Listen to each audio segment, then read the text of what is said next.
नमस्कार. सत्यपरिचितमध्ये आपल्या सर्वांचं स्वागत आहे. काल मीरा भाईंदर वसई पोलिसांनी हैदराबादमध्ये जाऊन एका मोठ्या ड्रग्ज फॅक्टरीचा उलगडा केला आहे आणि याच्यामध्ये हजारो कोटींचा ड्रग्ज हे जप्त करण्यात आले.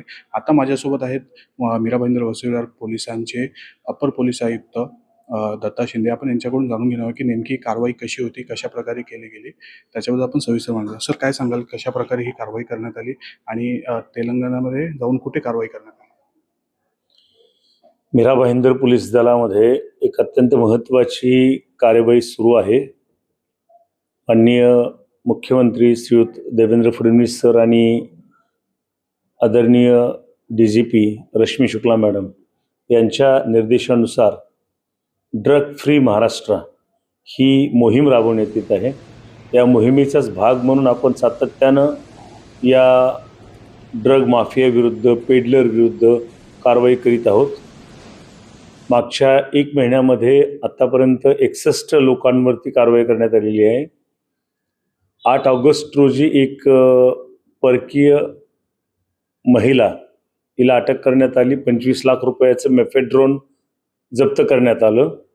त्यानंतर गुन्हे शाखा कक्ष 4 यांनी विविध स्तरावरती याची सविस्तर तपास केला.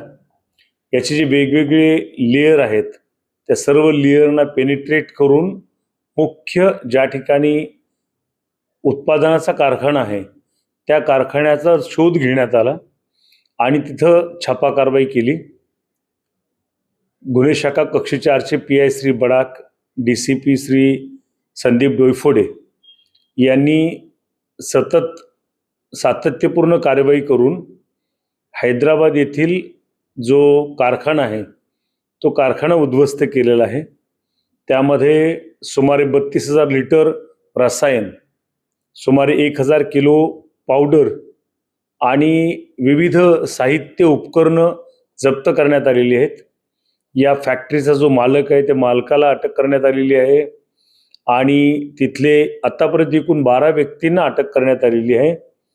त्यामुळे ही खूप मोठी कारवाई आहे, ज्याची या सर्व प्रिकर्सर आणि सर्व रसायनं आणि जे मादक द्रव्य तिथं मिळून आलेले त्या सगळ्यांची मिळून किंमत आंतरराष्ट्रीय बाजारपेठेमध्ये सुमारे 12,000 कोटी एवढी आहे. त्यामुळं अशा प्रकारची मोठी कारवाई करून आपण या गुन्ह्याच्या मुळापर्यंत पोहोचू शकलेलो आहोत. ही जी कारवाई झाली याच्यामध्ये जे आरोपी अटकेत त्यांची पार्श्वभूमी काय आहे आणि ही जी कारवाई आहे ही महाराष्ट्रातील मोठी कारवाई असू शकते का? मेफेड्रोनच्या बाबतीमध्ये कदाचित ही देशामधली सगळ्यात मोठी कारवाई असेल की ज्यामध्ये एवढ्या मोठ्या प्रमाणावरती कारखाना आणि प्रिकर्सर एलिमेंट सर्व मिळालेले आहेत. आणि यातले जे आरोपी आहेत त्यातली जी परकीय महिला आहे ती महिला ही पेडलर म्हणून काम करत होते. ती सर्वात पुढच्या फ्रंटल लेअरमध्ये काम करत होते. परंतु जे मुख्य उत्पादन घटक आहे, उत्पादनाचा कारखाना जो आहे तो कारखाना हैदराबाद जवळच्या इंडस्ट्रियल युनिटमध्ये होता आणि त्याचे जे मूळ मालक आहेत, जे आता आरोपी आहेत, अटक केलेले आहेत, ते BSc कॉम्प्युटर अशा प्रकारचं टेक्निकल त्यांचं एज्युकेशन आहे.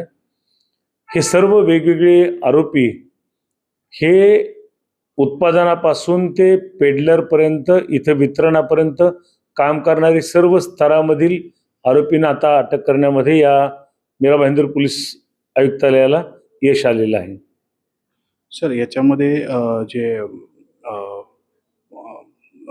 रसायनाने ते जप्त केलं आहे हे यांची अंदाजे किंमत किती आहे, म्हणजे किती लिटर जप्त केलेलं आहे? रसायन जे आहे ते 32,000 लिटर एवढं जप्त करण्यात आलेलं आहे. याशिवाय तिथं 1,000 किलो विविध पावडर्स मिळालेले आहेत. मेफेड्रोन काही प्रमाणात मिळालेलं आहे आणि सर्व उपकरणं मिळालेली आहेत. 4 चाकी गाड्या आतापर्यंत काही जप्त झाले, 3 चाकी गाड्या जप्त झालेल्या आहेत. ही सर्व मिळून तिथल्या सर्व रसायनांची, प्रिकर्सर आणि सर्व साहित्य उपकरणाची मिळून किंमत सुमारे 12,000 कोटी एवढी आहे. तेलंगणामध्ये एवढ्या मोठ्या प्रमाणात ही फॅक्टरी सुरू होती, तर तिकडच्या पोलिसांना याची काही कधीच माहिती मिळाली नाही का की त्यांच्या एवढ्या मोठ्या प्रमाणामध्ये एवढी मोठी फॅक्टरी चालू आहे म्हणून?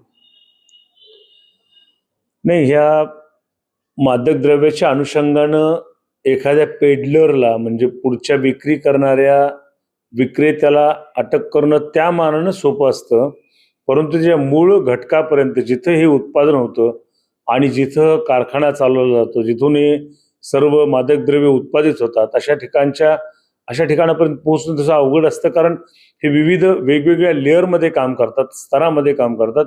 एका स्तरामधून दुसऱ्या स्तरापर्यंत एकमेकांना संपर्क आणि माहिती नीट राहत नाही. त्यामुळं यामध्ये पहिल्यांदा तर हे सर्व स्तर पेनिट्रेट करून शेवटी जिथं उत्पादन होतं ते उत्पादन घटकापर्यंत पोहोचणं हे मोठं काम असतं. त्यामुळं गोपनीय यंत्रणा सातत्यानं काम करायला पाहिजे. याशिवाय आपली जी पोलीस यंत्रणा आहे त्यांनी यामध्ये सातत्यपूर्ण आणि गोपनीय पद्धतीनं काम केलं, मोहीम पद्धतीनं काम केलं तरच तिथपर्यंत पोहोचता येतं. तर त्यामुळे तिथपर्यंत पोहोचण्यामध्ये निश्चितपणे मीरा भाईंदर वसई विरार पोलीस आयुक्तालयाला यश मिळालेलं आहे. या फॅक्टरीमध्ये जे उत्पादित ड्रग्स होते हे आंतरराष्ट्रीय बाजारात काही विकले गेले याची काही माहिती तपासात मिळाली आहे का? नाही, या अनुषंगानं अत्यंत आता प्राथमिक स्तरावरती आतापर्यंत तपास सुरू आहे. जस्ट कालच त्या ठिकाणी ती फॅक्टरी उद्ध्वस्त करण्यामध्ये यश मिळालेलं आहे. याच्या सखोल तपासामध्ये आपण सांगता ते सर्व बाबी समोर येतील आणि सर्व बाबीमध्ये सर्व बाबतीत अत्यंत सखोल तपास केला जाईल. थँक्यू. जसं की आपण पाहू शकता महाराष्ट्रातील ही सर्वात मोठी कारवाई आणि देशातीलही ही मोठी कारवाई ठरू शकते आणि अशाच प्रकारे आता नवीन पोलीस आयुक्त हे मीरा भाईंदरमध्ये असेच ड्रग्स विरोधी कारवाया सुरू करणार आहेत असं त्यांचं म्हणणं आहे.